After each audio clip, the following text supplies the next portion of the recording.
Hello everyone, welcome back to our channel English నేర్చుకుందాం. ఈ వీడియోలో మనం వంటకు సంబంధించిన మరికొన్ని ఇంగ్లీష్ సెంటెన్సెస్ను ఎగ్జాంపుల్స్తో తేలిగ్గా నేర్చుకుందాం. వంటకు సంబంధించి ఇది థర్డ్ వీడియో. ఇంతకుముందు 2 వీడియోస్ లింక్స్ డిస్క్రిప్షన్లో ఇచ్చాను. ఆ వీడియోస్ కనుక మీరు చూడనట్లయితే చూసేయండి. పాలు మరిగించు అని చెప్పడానికి ఇంగ్లీష్లో బాయిల్ ద మిల్క్ అంటాం. కొన్ని వంటలు చేసేటప్పుడు మనం వాటిని ఆపకుండా కలుపుతూ ఉండాలి కదా. ఉదాహరణకు పాలు కలుపుతూ ఉండు అని చెప్పడానికి ఇంగ్లీష్లో స్టిర్ ద మిల్క్ కంటిన్యూయస్లీ అంటాం. అలా కాకుండా అప్పుడప్పుడు కలుపు అని చెప్పడానికి ఇంగ్లీష్లో స్టిర్ అకేషనల్లీ అనాలి.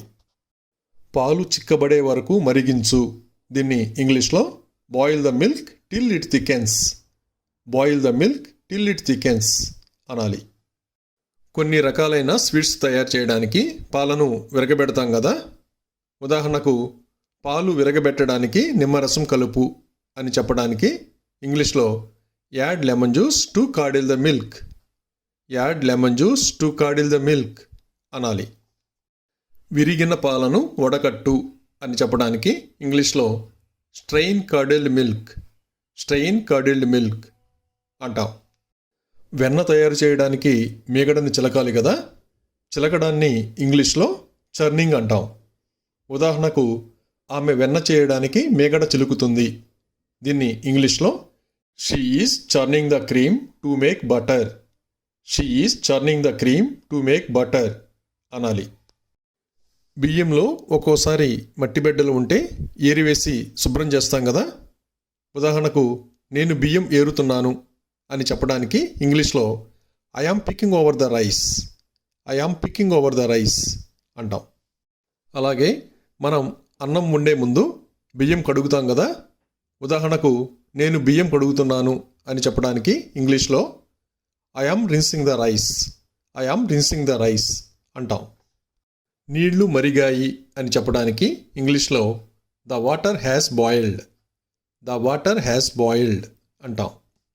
నేను అన్నం వండుతున్నాను అని చెప్పడానికి ఇంగ్లీష్లో I am cooking the rice అంటాం.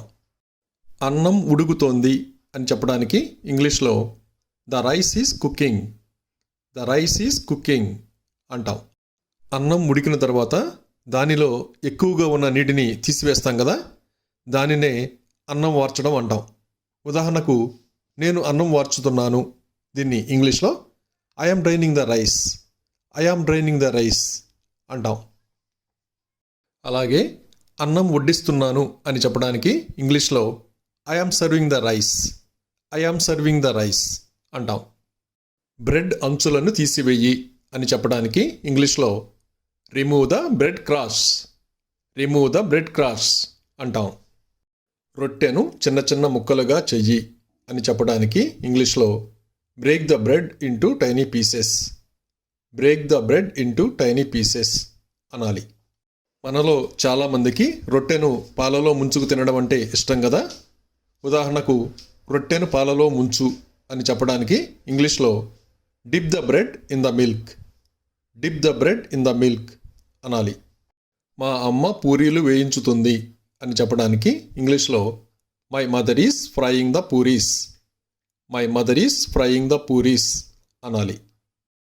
టమోటాలు సగానికి కొయ్యి అని చెప్పడానికి ఇంగ్లీష్లో cut the tomatoes in half అని చెప్పాలి. క్యారెట్లను తురుము అని చెప్పడానికి ఇంగ్లీష్లో గ్రేట్ ద క్యారెట్స్ అనాలి.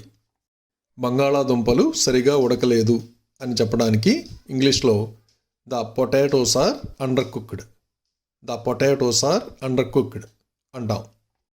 మూత పెట్టి ఉడికించు అని చెప్పడానికి ఇంగ్లీష్లో కవర్ అండ్ కుక్ అంటాం. అతిగా ఉడికించవద్దు అని చెప్పడానికి ఇంగ్లీష్లో డోంట్ ఓవర్ కుక్ అంటాం. ఉడికించిన బంగాళాదుంపలను చిదుము అని చెప్పడానికి ఇంగ్లీష్లో మ్యాష్ ద బాయిల్డ్ పొటాటోస్ అనాలి.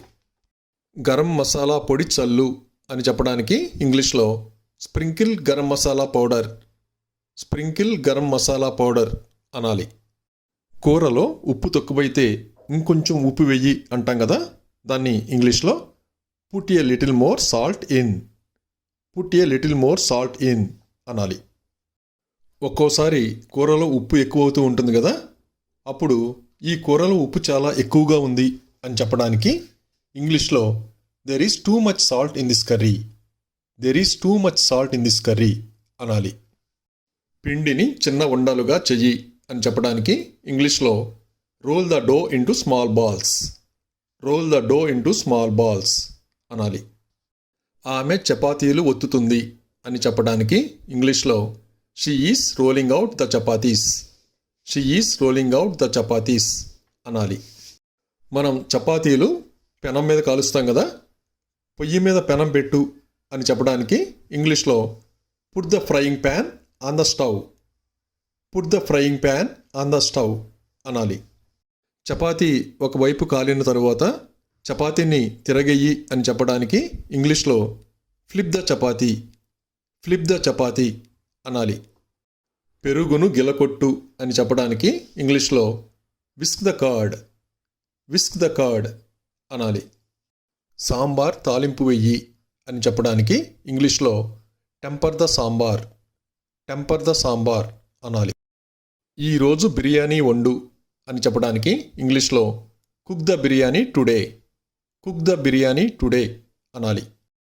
నేను ఈరోజు బిర్యానీ వండుతున్నాను అని చెప్పడానికి ఇంగ్లీష్లో I am cooking biryani today, I am cooking biryani today అనాలి. ఇంట్లో బిర్యానీ వండుతుంటే మంచి వాసన వస్తుంది కదా, బిర్యానీ వాసన చాలా బాగుంది అని చెప్పడానికి ఇంగ్లీష్లో the aroma of the biryani is so good, the aroma of the biryani is so good అనాలి. కొన్ని రకాల కూరలు బిర్యానీ వండడానికి చికెన్ను అన్ని దినుసులతో పాటు కలిపి కొంతసేపు ఊరబెడతారు కదా, దీన్ని ఇంగ్లీష్లో మ్యారినేట్ అంటారు.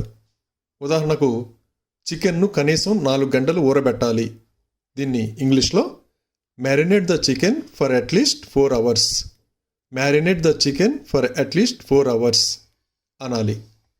అమ్మ చికెన్ కూర బాగా వండుతుంది అని చెప్పడానికి ఇంగ్లీష్లో my mother cooks chicken curry very well, my mother cooks chicken curry very well అనాలి.